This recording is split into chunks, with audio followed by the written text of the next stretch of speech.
background and the purpose of how we came about putting together this program and this platform. So I'm sure we're all aware of what our current political situation is in the country right now. And one of the things that we saw happen is people trying to figure out how do we go about addressing the current situation. Everybody's trying to figure out where do we start, where are we going from here. How do we build with our community to address these things? And so one of the things that we did back in April over at Central City Park was we hosted a meeting called Operation Engage with Consciousness, which was aimed at trying to bring young people out from the community to give their ideas, their perspective, and their take on what they would like to see in the Milledgeville and Baldwin County community and how they would like to address some of the needs and the struggles that are occurring in the Milledgeville and Baldwin County community. So one of the things that came out of that meeting was this idea that all politics are local. And that is speaking to the fact that a lot of what is happening at the state and federal level really comes down to the ways in which your local politics are governed. And so a lot of it is looking around at our local politics and our local systems and the ways in which we can change those things to help better protect our community against whatever is going on.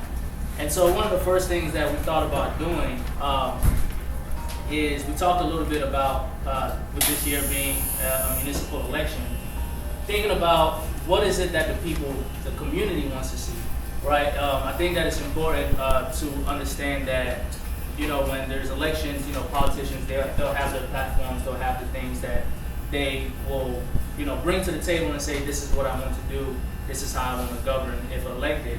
But one of the things that we talked about is we felt that it's very important that the people also have their own platform and they have their own demands for politicians, for candidates, for whoever it is that is seeking to govern, to be elected in any political position. So we thought about that and we hosted our first meeting back in June, on June 19th, on Juneteenth, at Wesley Chapel AME Church. And the purpose of that first meeting was to present this idea about putting together a platform for the community where we can organize our own demands for our elected officials, for candidates, and for our local government as a whole, really. And so at the first meeting, what we did was we spoke with community members who showed up, and we took down a list of grievances from the community. We asked people, what is it that you want to see change in the community? What are the things that are most affecting you right now in your day-to-day life in Milledgeville and Baldwin County? And so from that list, we took everything from that list, we took it back, we thought about it, and so what we did from there is we put together a 10-point platform with all of the grievances that were brought up in the last meeting. And so at the second meeting, which was held on July 19th at New Beginnings Church on the South Side, we put together that platform, and we also went back and did some research about what are the different state and local laws that affect these different points that we're going to be talking about. So they range from issues like housing, education, food access, transportation, etc. Right? And so we talked to people, we presented the platform, and so that meeting was more so a presentation meeting, presenting what we researched and what we've come back with.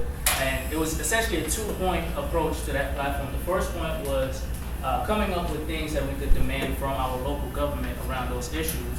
But the second part of it was also talking about what we can do as a community in terms of organizing and mobilizing our own community around these needs, right? So what are some of the grassroots things that we can do without having to wait on government to come in and address these situations? And so that was about a 8 to 10 page document. Now, when you're trying to present information to people in a quick manner, 8 to 10 pages isn't going to do it. All right. So we know, when you're talking to people, people's attention span is short. They have other things going on. And so one of the things I always remember back from when I was in a lot of my mentorship programs is the concept of an elevator speech. Right. So if you get stuck in the elevator with somebody, or you're riding in the elevator with somebody and you want to give them a pitch about whatever, you have maybe a minute and a half, 2 minutes at best, right? How can you deliver that message in that short time? And so the next thing we wanted to do was to take that 8 to 10 page document and really compile it into 10 short 1 to 2 sentence demands in the platform. So as we're talking to people, we read off these very short points so that we're effectively communicating what it is that this platform is about. And then we did the same for the flip side of it when we talk about what we can do together as a community, right? So we put that together in the program. And so the platform is, these are the demands, and then the program is, this is what we're going to do, right? So that's what you have on the second sheet that is attached to the program. On the first page, you have the platform, and then on the second page, you have the program. And so we'll be going over that in a little bit as well. And so this meeting today, where we are today, August 23rd, I had the pleasure at that first meeting that we had of meeting Ida Gary from Black Voters Matter. And Black Voters Matter is an organization that is very well versed in mobilizing community around voting, around leveraging their voting power, around mobilizing around certain issues. And so when she approached me and we had the discussion about a partnership, I was very, very excited about it, to have their support and to be able to bring them to the table. So today, what I want to do is, one, to present the platform and the program in its short form, but then also, more importantly, talk about the next steps moving forward as to what it is that you're going to be seeing coming in the future from our partnership with the new Vanguard, Black Voters Matter, and our community at large, right? So just to kind of state really shortly the purpose of the platform and the program. One, with the platform, the first thing is to make clear demands and to leverage our power as a community, right? So it's always important that when we have certain issues, a lot of times, we'll go to our city council meetings or our county commissioner meetings or wherever else, and we'll voice these issues, but a lot of times they're not voiced in a way that makes them very clear and communicates them in a way where we are saying to our government that we can no longer wait for these things to be pushed to the side. They need to be addressed now, right? So part of the program, the one thing we want to do, first thing, is make it very clear that these are the community's demands. These are the things that they want to see addressed urgently and immediately, and with respect to the community's dignity, right? I think a lot of times, we get all kinds of excuses. Government moves slow, this, that, and the third. People don't have time for that. And I think that it's time that is communicated clearly. The second point on here in the purpose is to unify the voices of the community around shared grievances. So again, we know particularly the south side of Milledgeville and Baldwin County is one of the parts of the community that is most affected by a lot of the issues that we have, whether that be economic issues, whether that be infrastructure, or whatever else, right? We know the south side has been neglected for decades on end. And although there's some good things, coming now, I was recently at the county commissioners meeting, and I had spoken, I had given a public comment, and I was approached after the meeting, and the individual said to me, well, why are we talking about things that happened in the past? Shouldn't we be talking about how we move forward? And what I said to them is that although you all may feel like you're doing a lot of good things, we're really working ourselves out of a deficit, right? So this part of the city has been ignored for decades and decades on end, and you all are presenting a 3-year plan, which is great, but that's a 3-year plan from a decades-long deficit. So we still, I think people still have a right to voice frustrations, even though, yes, things are getting done, but things aren't getting done fast enough, especially when you consider what the real-life impact is on people's lives due to this neglect, right? We know people don't live as healthily as others when they are living in parts of the city that's been neglected. We know there's issues with transportation that affects people's access to food, to health care, to education, to employment, and other things like that. So people just don't have the time to wait on all of the bureaucracy and the different things that government has to go through. And then the third point in the purpose of this platform is to communicate more so to the community than anything, is that you don't owe your loyalty to any politician or any political system, right? You have to understand that politicians at the end of the day are civil servants, right? The servant part being emphasized in that name. And so I think that it's important that we get back to a point where we understand that we are the ones who elect these individuals to be able to govern us. It's a social contract, right? We elect you to be able to govern us at the will of the people with our consent. And so when the government is governing in a way in which you do not consent, then you reserve the right to make changes to that government, no matter who the politician is, no matter what the party affiliation is, no matter what kind of system we're running under. That is your right as a human being to have that when you are living in a society that's organized under government. And so that is the third point in the purpose of the platform. Now the program, the first point of the program and the things that we can do is one, to be proactive and not reactive. Right? A lot of times we wait for things to get really, really bad before we decide we want to do something about it. And I think that now we are learning, especially for those of us who may be younger and we haven't seen a lot of what we're seeing now in our lifetime, learning that we really need to be proactive when it comes to being involved in our community, being involved in our government affairs, being involved in all of the things that affect us on a day-to-day basis, right? So we don't want to wait, we want to get to it now, we want to get ahead of it so we can prevent the kinds of things we're experiencing now.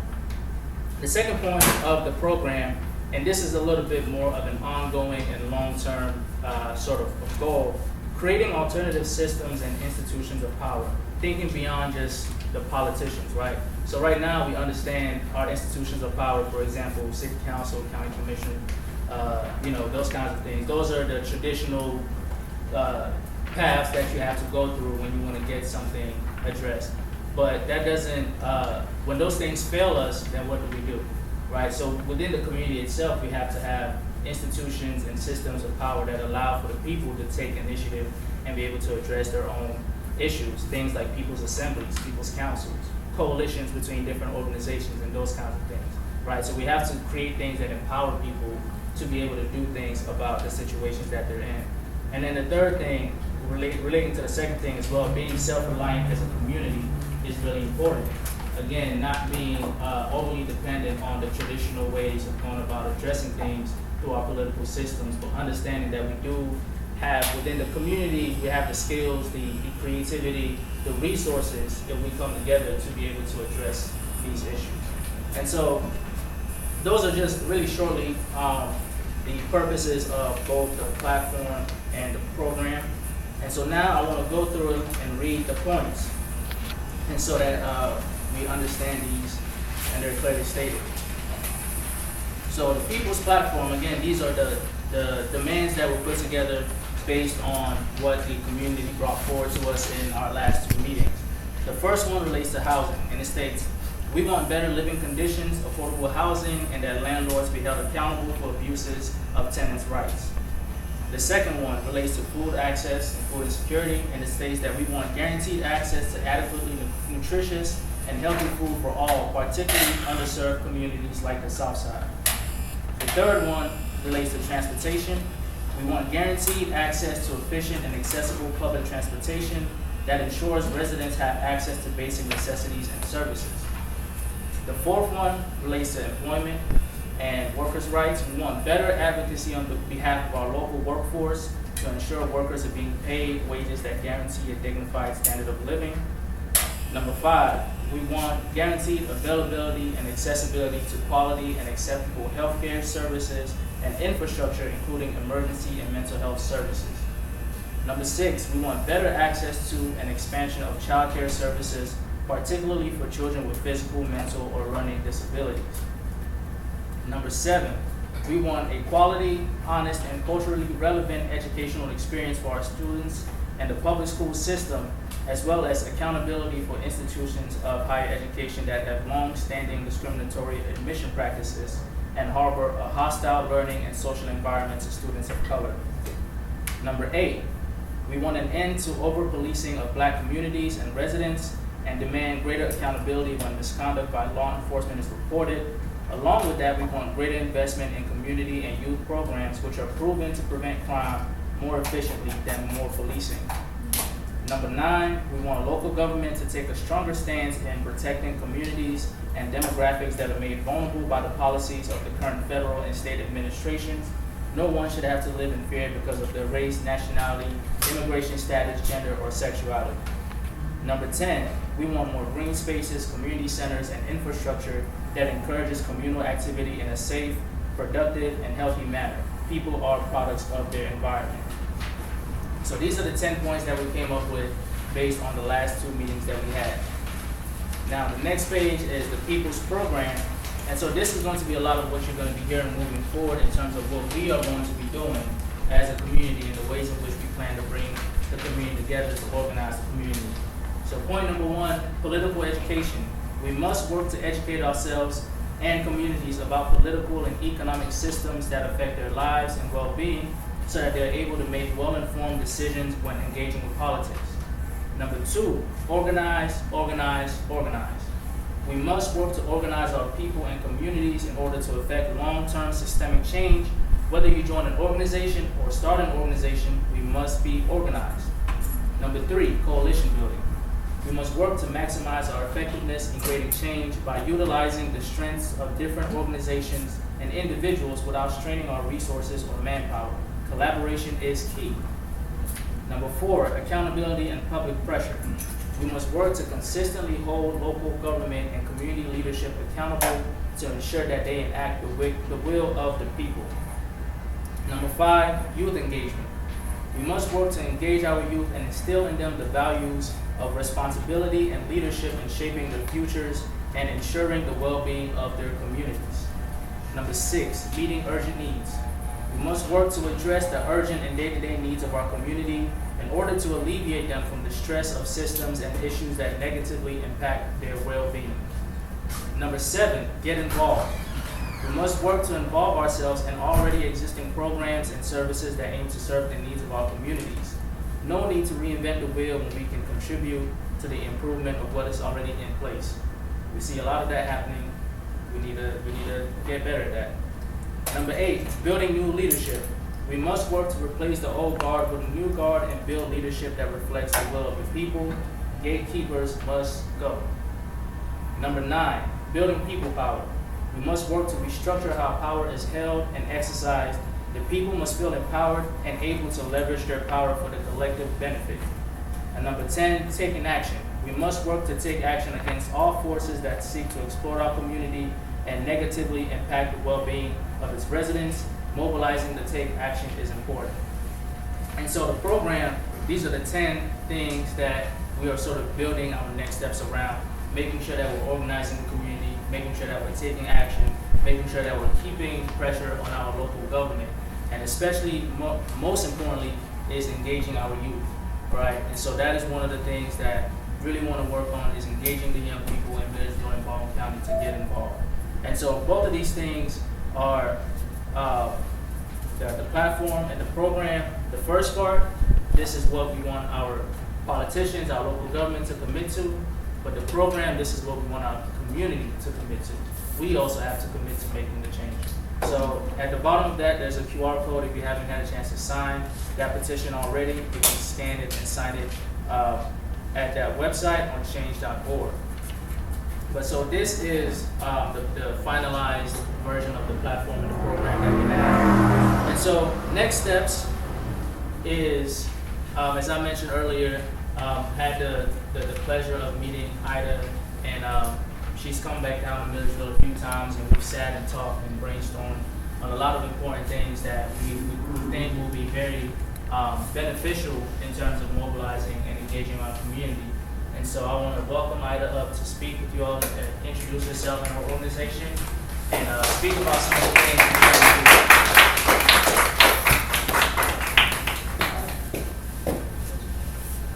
Thank y'all for having me. Like you said, I'm Ida Gary. I am the lead organizer here in the state of Georgia for Black Voters Matter. We are a national organization. We are headquartered in Atlanta, but we do work locally, and we believe in local elections. Those are the most important in state and federal. But our people have been conditioned to participate federally because that is where we have seen the most change. And that's just been the rule of thumb. People also misconstrue us and believe that we are an organization that is strictly focused on voting and that we only vote for Black candidates. And that is totally not the case either. All right? Black voters matter. Voters, those are people. So Black voters, they absolutely do matter, and it is our issues that we try to center and bring to the forefront. After every election is when the real work begins. Our issues are 365 days a year, every single year. It is not about one election.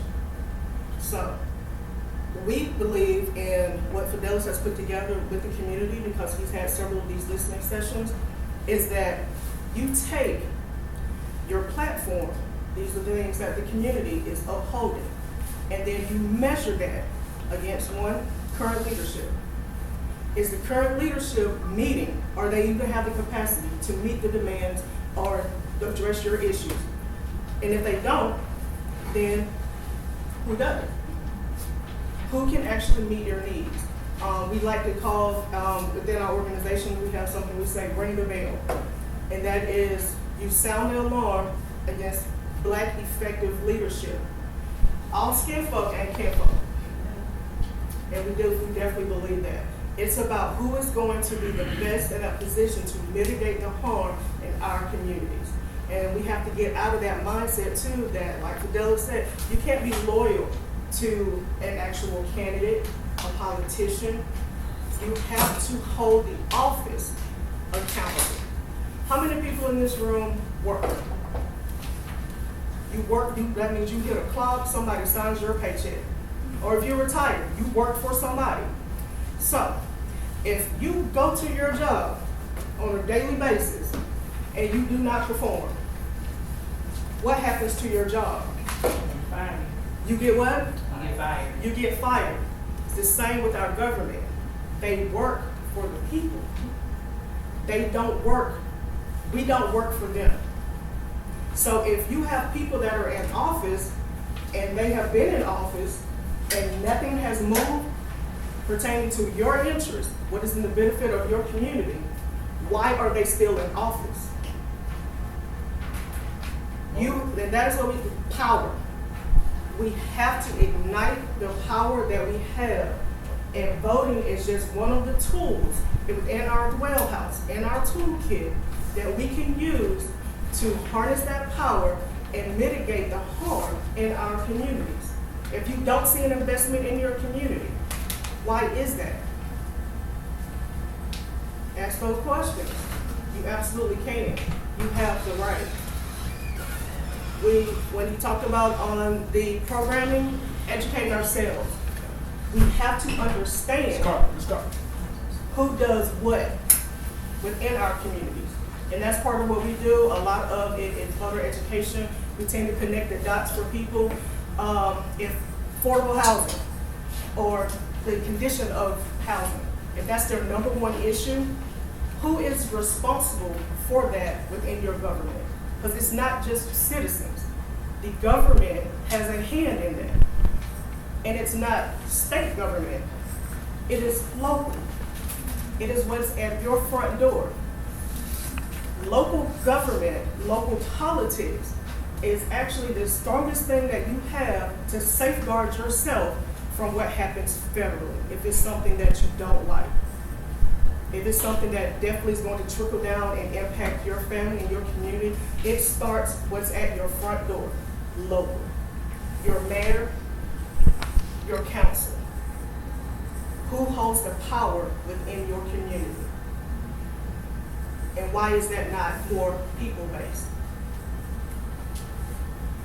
I heard one of your local politicians go on a rant. I listened to it for myself, and it was stated that only 3,000 people are going to vote anyway. So you have 3,000 people that are making decisions for 17,000 people. Does that seem fair? No.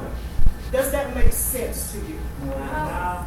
But you know who has the power? Those 3,000 people.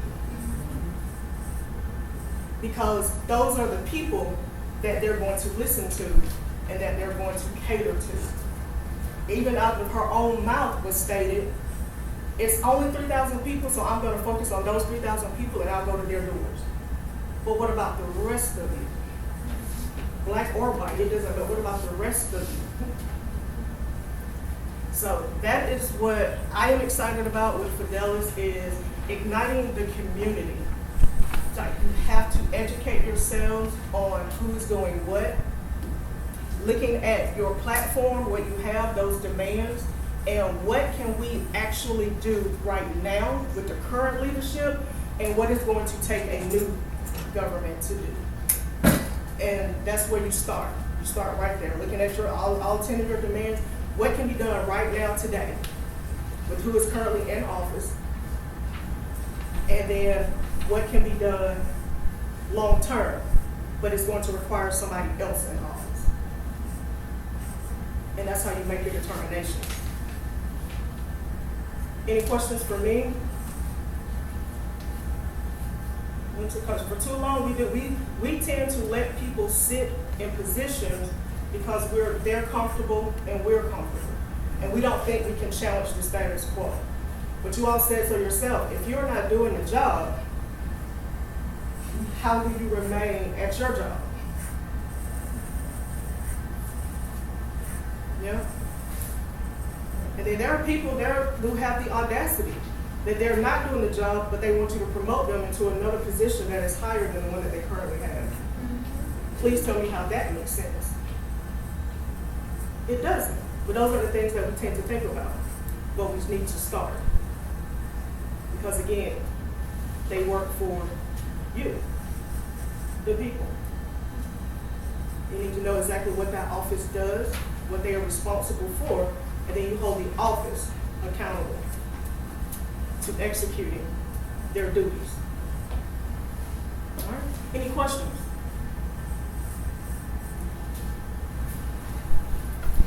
No questions? It wasn't that good of a spiel. Like I thought, like feedback, like talk to me. You know? It is definitely about you all. So, what do you have next? Well, just to kind of piggyback on what you said and some of the next steps. So, a lot of the things that we're going to be doing, especially based around this platform and the program, is one, as we're having these meetings now, right? There's 10 different points on this platform. Each one of those points will take a lot of, one, education and also a lot of effort to organize people around, right? So again, this is a long-term effort. We have to be dedicated to it for the long term.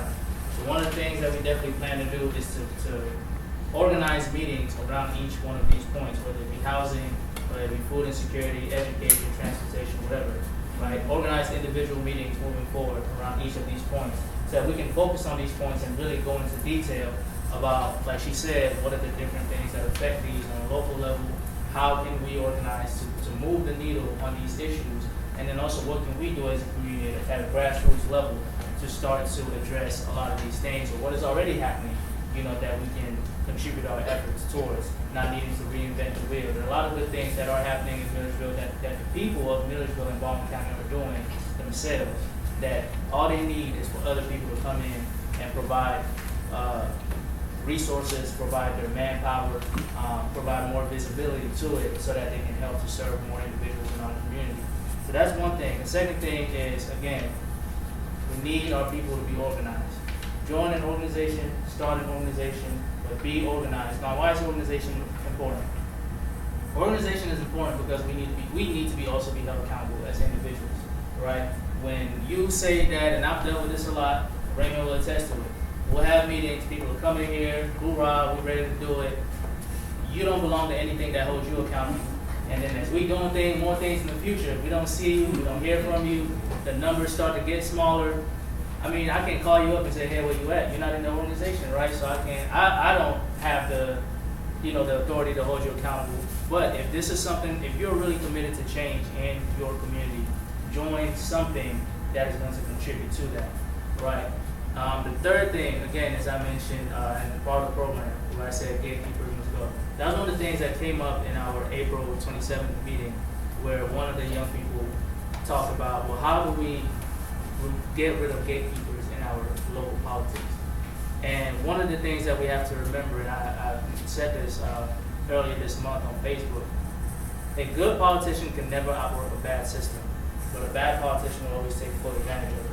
Right, so we always have to look beyond politicians and look at the system itself and understand how we can create systemic change that can create the checks and balances that we need to hold even the worst politicians accountable to what it is that the people want. One of the quotes that always sticks with me is that the system is not broken, it works the way that it was created to work. Right? And so I think what that statement did for me is made me understand that I'm not trying to fix the system, I'm trying to change it. We're trying to implement a whole new system, because if you're trying to fix something with the idea that it's broken when it's not, you're going to keep going in an endless loop. We're going to keep going round and round. Same thing, right? We'll make it a good 4 years and then the next 4 years might be even worse than the 4 years before that, right? And so we got to stop getting sold this dream that, oh, the system is just broken. We just got to fix it. We elect the right people, you know, and then it's just going to go down like that. As she said, we really have to put forward the effort in creating deep-rooted change within every part of our community and every part of our systems. And so these are some of the things that we're going to be working on. We have an email list where we send out notifications about, you know, things that we have going on. So if you're not part of the email list, make sure you sign the petition, add your email when you sign, and we'll get you added to that email list so you stay informed. We've got a lot of good initiatives coming up with Black Voters Matter, not just for this election cycle, but as you mentioned, after the election, that's when the real work starts, because we still have to engage people. We got to go. One of the things that I really liked that I saw happen up in New York with their mayoral election was one of the candidates, Mamdani, went to people who either voted for Trump or didn't vote at all, and he asked them, why didn't you vote? Right? Because a lot of times what I see happening in politics is that people who don't vote are villainized, right? People blame them for all of the wrongdoings. Well, you didn't vote, so you're the reason why this is happening. Well, you got to ask people what, because for them to not vote means they were registered to vote. So you registered to vote, you probably voted in the past, but at some point you stopped voting. What happened? Right? That's like if you have a kid in school that's doing really well and all of a sudden they start failing. You don't just start villainizing them and bashing them. You got to dig deeper and figure out what happened. Where did you lose faith that made you stop engaging and made you stop going to the polls and exercising your voting power? So that's one of the things that I think we really need to do. As she said, there's 17,000 people in Milledgeville, close to 50,000 involved. If only 3,000 of those 17,000 are voting, we have to figure out what's going on with the rest of the voters in our city. Why did they stop voting? Why did they stop engaging? Is there some sort of barrier to them being able to vote? Or did something happen at some point where they felt like their voice didn't matter? Right? And so for me, one of the things that I always tell people is I really couldn't care less about the politicians themselves. I really want to focus and figure out what I can do to empower our community to do something about the issue. And then I think once we empower the community, we'll start seeing the changes we want to see in our electoral system, in our local government, and even in our state government, because a lot of our local issues are tied to state policies, and it takes for local organization and local mobilization, right? We just had the PSC election that happened, and voter turnout at that was really low, right? And so we have other elections. We have state rep elections coming up and other important state elections coming up within the next couple of years that we need to mobilize people locally around.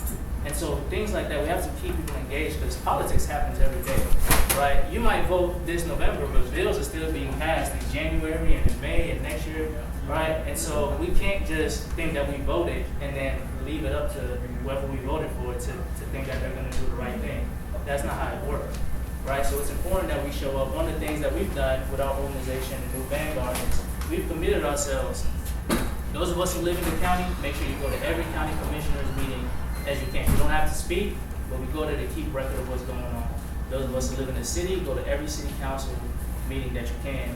You don't have to speak, but we have to keep record of what's being said and what's going on, so that when we come back into our community and we're talking to people, we're speaking from an informed perspective. Because a lot of times what a politician do is they might show up to your meeting and say, well, did you know this was going on?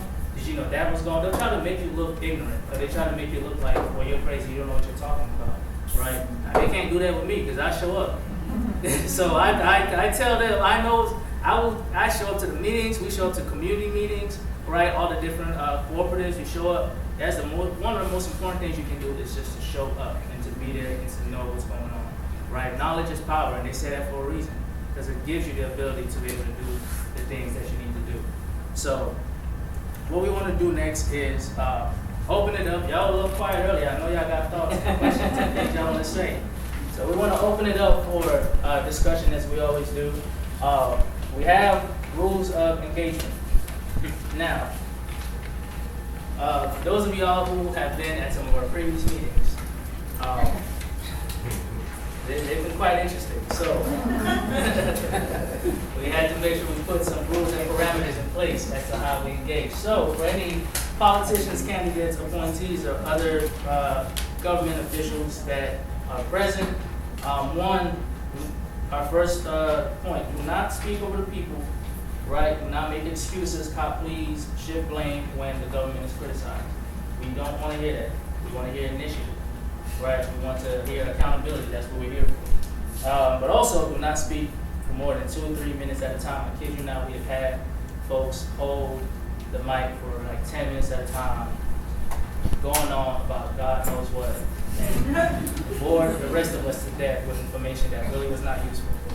Now, if you are going to speak, what we are looking for is we are looking for a commitment to the people's platform. We want to know that our politicians are committed. So if you're showing up and if you're in these meetings, we want to know that you're committed to the platform. We also want you to clearly state any policies, initiatives, and projects that you support that are going to meet the demands that the people have outlined. And the third part, engage respectfully with the people's grievances. Now, for us, the people, one, we ask that you participate. This platform, these meetings are created for y'all. We want you all to voice your opinions, your grievances, your ideas, because we do take these ideas and we engage with them, and we create programs, we organize meetings around the things that you all bring to the table. Two, just be considerate of time so that anybody else who wants to speak also gets a chance to speak. Try to keep your comments relevant to the platform and the program, just so we're not getting off on any tangents or derivative conversations. Speak openly, respectfully, and last one, share your ideas for moving forward because we want to build together. All right, so we will open up the conversation for comments, feedback, questions, ideas from you all as the community members. All right, who wants to kick us off? Yes, sir. I'm exhausted. I've got not much to say. I just wanted to say I appreciate everyone who's in this room. Thank you. Absolutely. And let's get started. Yeah, give yourselves a hand of applause. Who are you? My name's Luke. I got no power besides being a person. Well, you have power. You have Just power. don't be a person. That's the point You of got this. That's the point of this conversation. Yeah, we all got. Thank you very much, Luke. We appreciate that. Well, I have a question for Black voters in this item. So, are we going to start organizing, knocking on doors and where she talked about 3,000 voters, the mayor, right? She gonna focus on those 3,000. We gonna go look for the other 14.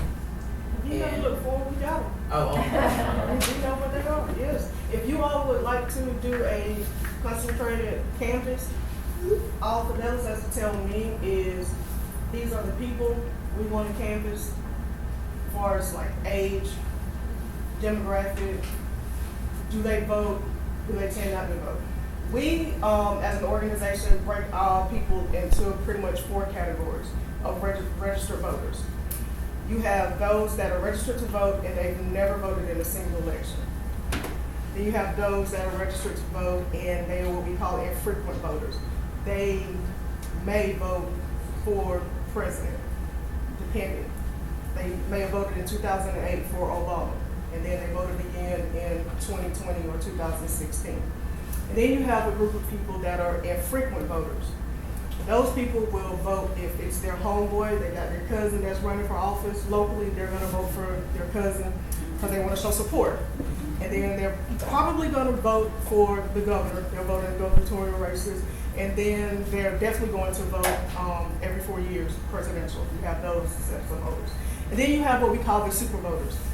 The super voters are going to vote in every single election, they don't care what it is. If you are changing the color of the street, the lines, they going from yellow to green or red. That super voter is going to vote for that to happen. They don't care what it is, they are voting every single election. And we don't have a lot of super voters. Just don't. We tend to talk a lot to our never voters and the infrequent voters. We don't really bother the super voters a whole lot because why?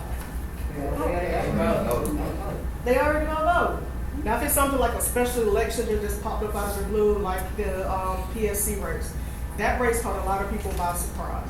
Even the super voters did not know that that was a special election that happened back in June.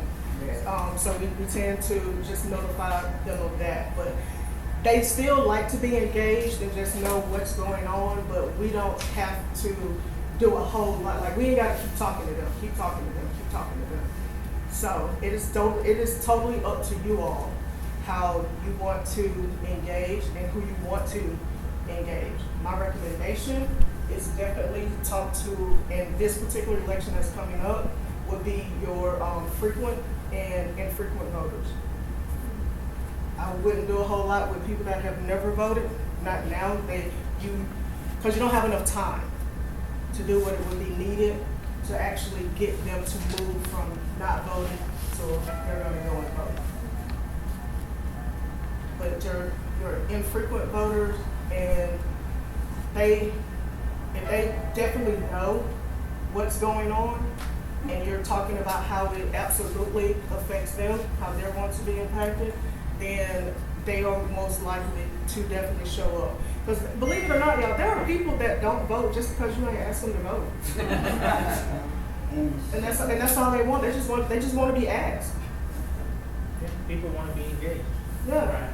they really do.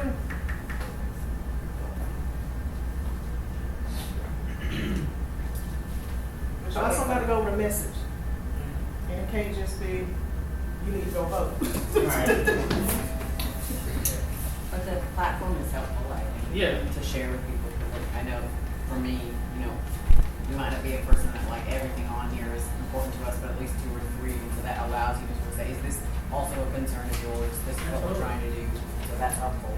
Yeah, and one of the things that we talked about at the first meeting was understanding points of unity, right? We may not agree on every single thing, but the things that we do agree on, let's work on that. And we can go our separate ways on the other stuff. And I think a lot of times what tends to happen in politics especially is that because politics is so divisive, and the narratives that are created in politics tend to separate people so easily, people forget that we have so many struggles in common, that we actually focused on the struggles that we have in common right across the board. And things that we don't have in common, we don't have to bring those to the table right now. You know what I mean? So let's focus on the things that if one of these points matters to you, let's talk about that. And let's talk about how we're going to address that and how we're going to vote to make that happen. Right? Because even within the vote also has to be organized. Right? We talk about having voting blocks, for example, right? And people voting as a block around certain very important issues and things that we agree on. And so things like that I think are very important. So I agree with you. Every single thing on here might not speak to you. If you live on the north side of town, you may not have an issue with transportation or some of these other issues, but something on here affects you. And if it's not on here, we'll find something. We'll find something to engage you with. But everybody, has to come to the table as well. And so even just as a long-term plan, thinking about we have to organize in every district of the city and the county, right? So right now, we're mostly organizing in the south side, but we also have to organize in all the other districts of the city and the county, because those are also still, constituents and voters and people that are important to the grander mission that we have as well. So it's definitely a long-term thing, but I fully agree with that. I think green space and healthcare, I think there's a lot of people in the community who are very aware of the loss of rural hospitals around and like the potential consequences for the community. And more are coming. Is everybody aware right. that there are now 37 nursing homes that are slated to close In the state of Georgia? in the state of Georgia In the state of alone? Georgia. In the state of Georgia alone, 37. And there are 2 to 3 more hospitals that are on the chopping block as well. Elections have consequences, and I don't know if people really understand that, because not voting is still a choice. When you actually had the opportunity to vote and you didn't. We look at that as well too. Our theme this fall for our GOTV campaign that we're rolling out statewide is Squabble Up. We're wanting people. We're wanting people to vote collectively, vote together. It's the same things. Everything on this list may not matter to me, but it's a couple of things that do. Or it matters to my neighbor, or it matters to my neighborhood. And those are the things that we want you all to center around, because y'all do know how we got to where we are now. It's not the fact that so many people voted. It was the fact that those people rallied around a common cause. And it was only one thing. It was one thing that unified them. And they showed up for that one thing. So you all can do the same thing. There is power in numbers. So if you're voting collectively, it may not be my issue, but it's yours. And because I care, I'm going to go and vote. And we tend to not do that a lot, and we should. We should get back to doing that.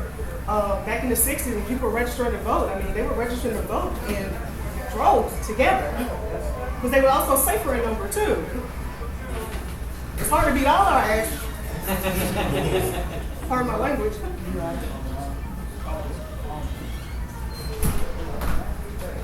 Well, so yeah, voting collectively is not just my issue, but I'm also concerned about just being a good neighbor. Yeah, being a good neighbor. I hope that y'all turn out more than 3,000 people that's going to show up in November. I know it's going to be more than 3,000 people. We're gonna make sure. Any other thoughts? I know y'all pretty quiet. Any other thoughts? Fidelity, you know, that's my point out. But my dad, he was county commissioner, and I seen him really put the energy where you feel, but I also seen after he left, it went straight right down. I would like to see the momentum stay up. Mommy. I guess like somewhere all in one phrase, just keep the same energy. Just like to keep that momentum going.